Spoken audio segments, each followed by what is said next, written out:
the WAC.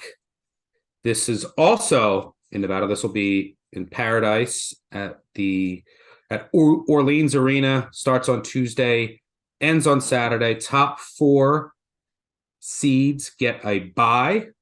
That is Sam Houston State, who is the favorite at around plus 120. Utah Valley plus 170. Southern Utah 7-1. Seattle 15-1. And then you have Grand Canyon, who doesn't have the bye. They're 14-1. Sam Houston State, look, they are the best team in this league. At plus 120 is crazy. I have them. What do I have? 30 something percent, 32% to win this. Like no, zero value whatsoever. This is another case where the top seed and the best team might be creating value elsewhere. High level, what are you seeing in the WAC? Yeah, first of all, weird seeding because the New Mexico State thing, they used a formula to seed this tournament. Utah Valley actually won the league, but they're the 2 seed. I agree. Sam Houston and Utah Valley are mispriced. Just based on the overall talent and the ability of the rest of the league. This is a really good league, really tough from seeds 3 through even 9, I would say. So for teams to be fit to be priced at 125 and 150, where you're getting Southern Utah at 8-1 and Seattle, I see 20-1 out here. I think that's very mispriced. I would rather bet on Southern Utah and Seattle, who also have buys in this bracket at those prices versus taking Utah Valley or Sam Houston, who I really do like. I think they're incredible teams, and I might even back them in the NCAA tournament if they get there. The value just isn't there. Seattle, though, swept Grand Canyon. That's their first opponent. They beat Utah Valley, and they've also shot really poorly as of late, which is not indicative of their true ability. They shoot a lot of threes. They usually make them in conference play, especially down the stretch. They've been missing shots. They're probably due for some regression. The concern is that they play Sam Houston. They got handled by them. They don't foul. They handle the ball well. Theoretically, they're good against Sam Houston, but it did not return good results during the season. And again, Southern Utah, kind of the same thing with the value perspective. They split with Utah Valley. They're the most experienced team in the league, and they have really, really top-end talent with Tavion Jones. So I'd probably target one of those 2 teams instead of the favorites.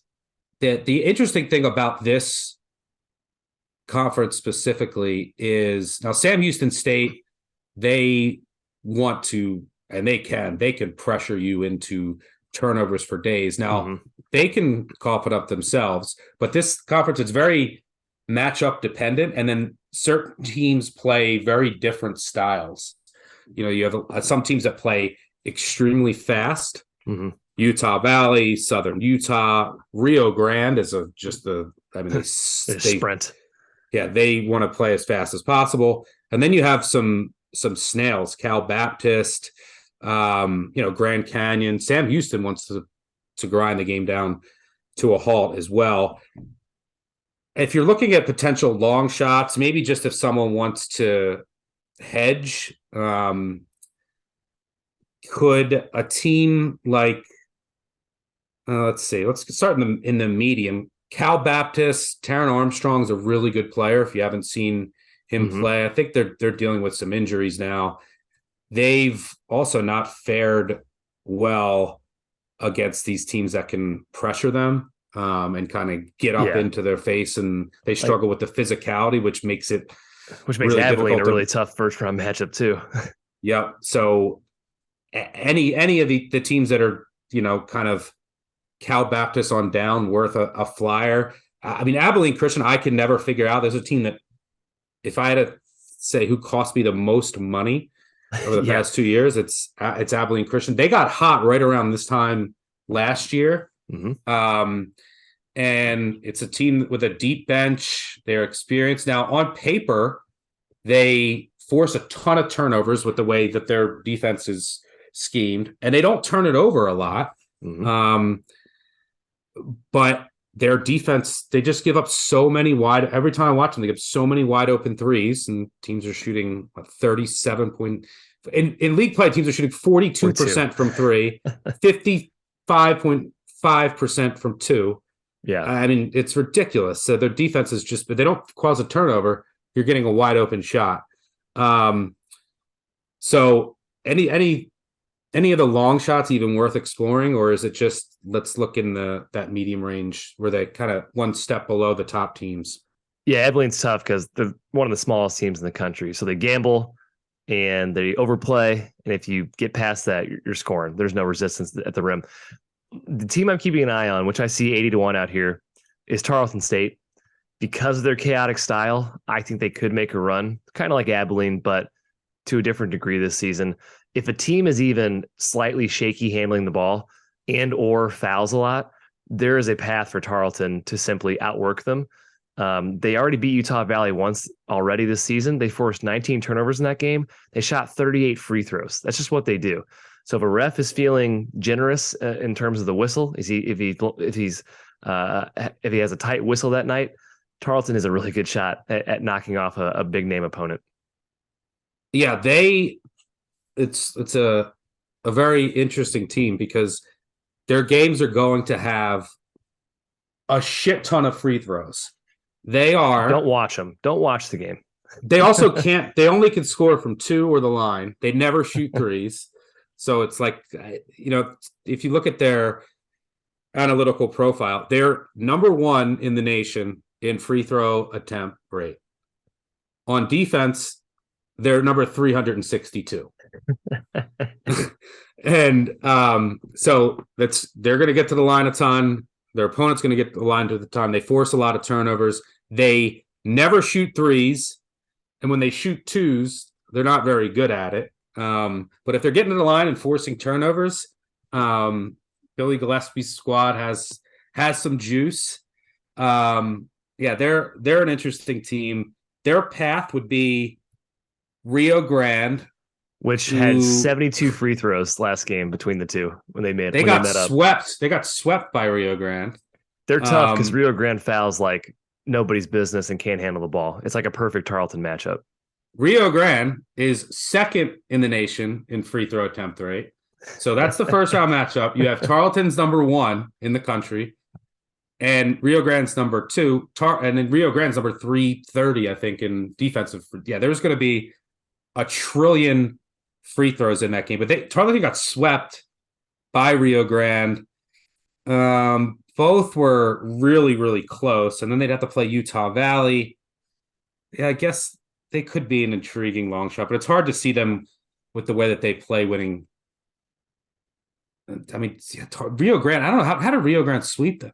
Because Rio Grande turns it over all the time. Tarleton swept. Did Rio Grande sweep Tarleton? Wow. Yeah, I missed that. I'm shocked because they did. Man, I thought Tarleton was a great matchup for him, but they did. They did. Ready? You want to hear the first? So Rio Grande just beat Tarleton 99-95. This is February 25th in overtime. Tarleton finished the game 1 of 11 from 3. Game went to overtime. It was in the 90s. 1 of 11 from 3. Yeah. And then the first meeting, they shot 4 of 13 from 3. Yeah, there's going to be a ton of free throws. So I would think theoretically, let's see. Yeah, Tarleton's probably going to be like a 4 or 5 point favorite, though. It's tough to lay points with them. But right. Rio Grande, there's a ton of possessions because they just want to play so fast. I might look Tarleton in that first matchup against Rio Grande, and then they might have some. I like them as a dog. I like Tarleton as a dog more. Much better as a dog. Much better as a dog. Maybe a good money line parlay piece on Wednesday. So yeah, I think we're on the same page here. Sam Houston is very good. They're playing very well, but there's just, it's probably one of, as far as like when I just compare my probability to the actual odds, plus 120. Mm-hmm. Come on, do not bet that. If you like Sam Houston, you'll get better odds if you bet them with a money line rollover. Always remember to check that. So yeah, I think I would agree with you. I think that it's, what do we say? Utah Valley 8-1 you can find? Southern Utah, excuse me. Yeah. Southern Utah 8-1. 8-1. Yeah, pretty good. We didn't talk about Stephen F. Austin. Clearly, they're usually a team that does pretty well in these tournaments. Southland WAC. Another kind of helter-skelter team. 11-1, 4 games in 4 days. Maybe think about it. But I prefer Southern Utah. Yeah, Stephen F. Austin. Let's see, their path would be Utah's a team that turns it over a ton. They force a ton of turnovers. They want to play fast. They get to the line a ton. They want a heavy pressure team. They do have a deep bench. They go deep, which is good here. They don't shoot any threes, but they're good when they do. They played Sam Houston very tough both times, but Sam Houston is on the other side of the bracket. Mm-hmm. Their path would be Utah Tech. And I think they beat Utah Tech pretty handily when they play. They should force a ton of turnovers in that game. So that's a pretty good matchup for them.